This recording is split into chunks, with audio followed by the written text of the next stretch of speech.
সেই নতুন বাংলাদেশ গড়ার,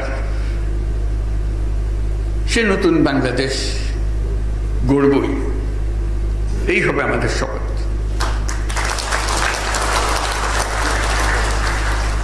এই সুযোগ জাতির জীবনে বারে বারে আসে না।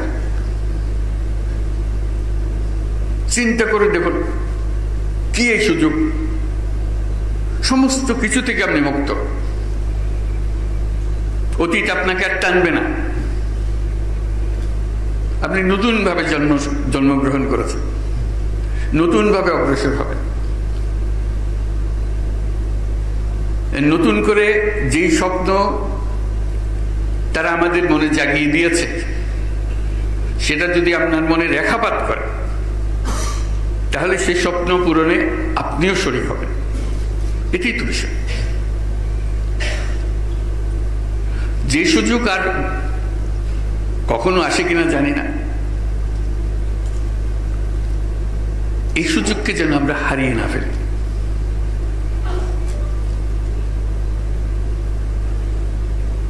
এই সুযোগ হারিয়ে ফেললে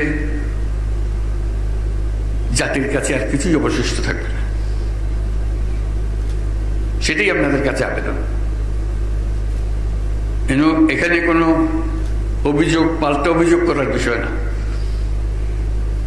বাংলাদেশ একটা ছোট দেশ, অসংখ্য মানুষ, 17 কোটি মানুষ, কিন্তু অদ্ভুত এক দেশ, সবাই সবাইকে চেনে। যেখানে যান, ও আচ্ছা তাই নাকি, ও তো আমাদের স্কুলে ছিল, একটা না একটা যোগসূত্র বের হয়ে যায় যেখান থেকে আসে। বাংলাদেশে কেউ কারো পরিচিত না, এটাও একটা বড় শক্তি আমাদের। দুনিয়ার কোন দেশ বোধহয় নাই এত কম্প্যাক্ট ফ্যামিলি, এত ঘনিষ্ঠ। কেউ সরকারে আছে, কেউ সরকারের বাইরে আছে, কেউ ব্যবসাতে আছে, কেউ সামরিক বাহিনীতে আছে। একটু খোঁজ করলে বলে আমার এক ব্যক্তি ওখানে, আসবে ওখানে, আরেকজন বিদেশে। এই তো আমাদের জগৎ। সেটা একটা বড় শক্তি, যে শক্তি অন্য জাতির হয়তো নাই, আমাদের আছে।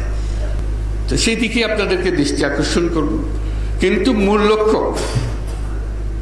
যে কটা দিন আমরা একসঙ্গে কাজ করতে পারি, এই নতুন বাংলাদেশের জন্য যা আছে তাই করব, যেন বলে যেতে পারি আমাদেরকে জীবনে এই দেশ আমাদেরকে একটা সুযোগ দিয়েছিল, আমরা সেই সুযোগ পূর্ণ ব্যবহার করেছি। আমরা সেই অতীতের পচা বাংলাদেশ থেকে আমরা একটা নতুন তরতাজা বাংলাদেশ সৃষ্টি করেছি।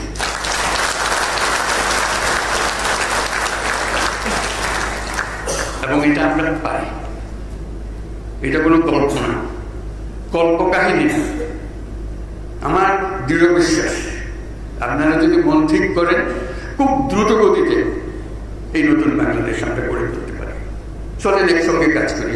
ধন্যবাদ।